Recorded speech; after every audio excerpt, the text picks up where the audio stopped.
Meus irmãos, graça e a paz do Senhor Jesus Cristo, uma reflexão sobre os capítulos 21 e 22 do profeta Isaías, algo que chama muito a nossa atenção, como todo livro de fato.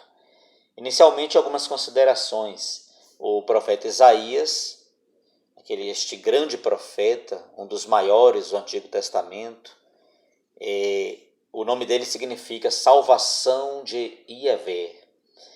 Ele prega para Judá, que tem como sua capital Jerusalém. Isaías ele era contemporâneo do profeta Oséias, Amós e Miqueias.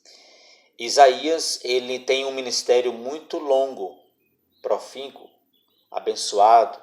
Ele profetiza aproximadamente 40 anos, levando o povo à conversão, ao arrependimento, convocando a nação, convocando Judá para que se voltasse para Deus em arrependimento sincero e contrito diante de Deus. Este profeta, um dos temas principais do livro de Isaías é redenção, a redenção da nação, né? Isaías ele é chamado o profeta messiânico, por ser o profeta que mais proferiu, sobre o Messias, sobre o Cristo que viria. E também ele é chamado de o profeta evangelista, o evangelista do Antigo Testamento, por trazer verdades messiânicas, libertadoras do Cristo vivo. Existem 67 citações do livro de Isaías no Novo Testamento, uma prova do seu peso, do seu significado. Um pouco agora do capítulo 21 e 22, um resumo. Nós vemos ali a sentença de 10 nações ímpias. E no meio dessas nações, as sentenças de Deus contra essas nações, no meio dessas nações, Isaías coloca também Judá, mostrando que ela também agiu impiamente e também seria disciplinada pelo Deus, Criador dos céus e da terra. Em primeiro lugar, o capítulo 21 mostra a punição para a Babilônia. A Média viria contra a Babilônia e destruiria. O profeta teve uma visão tenebrosa de Deus punindo a Babilônia. A visão era muito forte. Ele chega a dizer que os seus lombos tremeram e temeram, seu coração se angustiou. Ele chega a dizer que diante da visão alarmante, pavorosa, ele perdeu o sono, ele teve dores como de uma parturiente, devido ao peso e à gravidade da visão. E o profeta então mostra que Babilônia iria enfrentar a punição de Deus. A ira de Deus cairia sobre aquela nação. A Babilônia que fez tantos chorarem, agora iria chorar. A Babilônia que fez tantos sofrerem, agora iria sofrer. A Babilônia que humilhou tanta gente, agora seria humilhada. Nós observamos e tiramos aqui a primeira lição, a lei da semeadura. Nós entendemos isso em toda a Bíblia Sagrada. Tudo que o homem plantar, o homem também colherá. Isso é uma lei da Bíblia. A lei da semeadura é uma verdade sine qua non, é uma verdade poderosa, exata, irredutível. O que o homem plantar, ele colherá. O salário do pecado é a morte. Quão amargo é se apartar do Deus Criador. Deus, embora perdoe o pecado, tire o pecado, mas as consequências sempre ficam. É como uma tábua com pregos. Você tira os pregos, arranca os pregos, mas as feridas, os buracos, vão permanecer ali na tábua. Assim é o pecado. Deus perdoa, Deus remove a culpa, mas as consequências do pecado a gente sempre paga. E a Babilônia pagou pelos seus pecados, ela sofreu as suas consequências.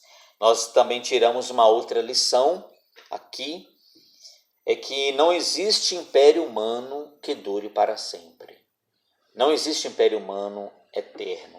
né? Quem diria que a Babilônia, cheia de tanta glória, de tanta pompa, não é? Que teve o seu apogeu glorioso, quem diria, com todas aquelas construções arquitetônicas, com seu jardim suspenso, sendo uma das 7 maravilhas do mundo antigo, uma espécie de fazenda urbana, algo esplendoroso, muita pompa, glória. Quem diria que aquela Babilônia um dia iria virar escombros? Se você for hoje no Iraque e chegando na sua capital, Bagdá, a 90 quilômetros ao norte de Bagdá, você vai encontrar os escombros de Babilônia, os restos, né? As destruições daquela cidade. Ou seja, não existe império humano que dure para sempre. Toda glória humana é como a verdura. Ela logo passa, ela é como a relva verde, que de manhã está verdinha e à tarde ela seca. A glória humana é poeira. Toda glória humana ela é questionada, ela é ilusória, ela é passageira e ela é relativa. Somente a glória do Deus Criador dos céus e da terra dura para todo sempre. Nós vemos aqui com a destruição de Babilônia, a profecia da sua destruição, nós observamos e aprendemos que todos os palácios humanos são como grandes castelos de areia. Toda a glória humana, toda a pompa humana, todas as construções humanas, tudo isso é como um castelo de areia. Um dia vai ruir, um dia vai ser desmoronado, um dia vai cair por terra, um dia vai desfalecer, como a onda que vem e destrói aquele castelo de areia. Tudo vira fantasia e vaidade e um passado. Tudo vira passado, tudo vira escombro. Como disse Jesus, não há pedra sobre pedra que não seja derribado. Então, logo em seguida, no capítulo 22, nós vemos também agora a ação de Deus também agindo, punindo Jerusalém, punindo Judá. Jerusalém, a capital. Nós vemos aqui, tudo que o homem plantar, ele colherá, inclusive a sua própria nação, inclusive o seu povo, inclusive o seu próprio povo. Deus não poupou o seu povo diante dos erros e dos pecados. Como Judá pecou, a idolatria ganhou o coração deles, eles também sofreram a penalidade. Eles também foram disciplinados. É um Deus que disciplina, começando da sua própria casa, começando dos seus filhos. É um Deus que disciplina as nações ímpias, mas também disciplina o seu povo. É aquele ditado popular: o pau que bate em Chico, bate em Francisco. Então, Judá, o seu povo, também foi disciplinado por Deus. Esse é um Deus que nos disciplina. Embora nós sabemos que Ele nos disciplina para salvação e conservação, e não para destruição, como diz a Bíblia. Por isso devemos nos alegrar quando por Deus formos disciplinados. Nós aprendemos aqui, toda a glória de Jerusalém, toda a pompa, toda a alegria de Jerusalém iria cair por terra. Todos nós estamos sujeitos a quedas e a declínios. Todos nós estamos sujeitos a quedas e a declínios. Toda aquela pompa, o brilho de Jerusalém, a Bíblia fala que o brilho de Jerusalém seria embotado. A Bíblia diz que o licor seria misturado com água, o leite seria misturado com muitas outras substâncias, querendo dizer que Jerusalém perderia a glória, perderia o seu apogeu, né? Teria um declínio na sua trajetória.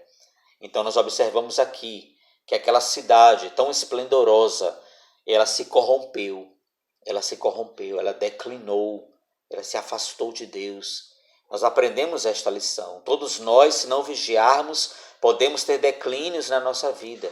Todos nós, se não vigiarmos, se não mantermos a chama acesa e o coração puro e as vestes limpas, podemos nos corromper. O ouro pode criar crostras, não é? Podemos nos corromper, podemos nos afastar do Senhor. Então isso é uma advertência para nós, que todos nós estamos sujeitos a declínio. Agora, concluindo, o pecado que foi alvo de todas aquelas punições das 10 nações, incluindo aqui Judá, o pecado em destaque foi o pecado da idolatria. Idolatria. É claro que aconteceram outros pecados, mas o pecado em destaque é a idolatria. Só que idolatria não é somente se inclinar diante de um pedaço de pau. Idolatria não é somente se inclinar diante de um pedaço de gesso. Idolatria não é somente se inclinar diante de algo visível. A idolatria que a Bíblia condena vai muito além. É algo subjetivo, é algo que permeia o coração do homem. Ou seja, eu posso criar ídolos dentro do meu coração. A idolatria, ela é muito mais uma postura de coração do que propriamente algo material, externo. Alguém pode ser idólatra sem nunca ter se inclinado diante de Cosme e Damião, por exemplo, porque a idolatria é algo subjetivo. Eu posso e eu tenho a capacidade de criar dentro de mim muitos ídolos, muitos deuses, coisas que nós colocamos no lugar de Deus. Aquilo é um ídolo. Eu estou sendo um idólatra. O dinheiro, por exemplo, é um ídolo na vida de muitas pessoas e muitos outros ídolos, né? Tudo aquilo que ocupa o lugar de Deus se constitui um ídolo na nossa vida. Então, amados, é o resumo do capítulo 21 e 22 de Isaías. Que Deus nos abençoe, que Deus nos livre desses pecados de idolatria, coisas que podem permear o coração de qualquer ser humano. Que Deus nos livre de nos apartarmos do Senhor, que o nosso coração seja despojado de todos os ídolos. Um ser humano pode ser um ídolo, um time de futebol pode ser um ídolo, um líder religioso, político, pode ser um ídolo, o pai de uma ideologia pode ser um ídolo, sua casa pode ser um ídolo, seu carro pode ser um ídolo. O ídolo é muito subjetivo. Você pode ser o seu próprio ídolo. Você pode olhar no espelho e se achar o seu próprio Deus. Então, é algo que vai muito mais além do que um mero pedaço de pau ou um mero pedaço de gesso. Que Deus nos livre, que Deus tenha misericórdia de nós, que Deus nos agracie e nos livre de todo e qualquer tipo de idolatria. Deus nos abençoe e que o Senhor fique conosco, em nome de Jesus.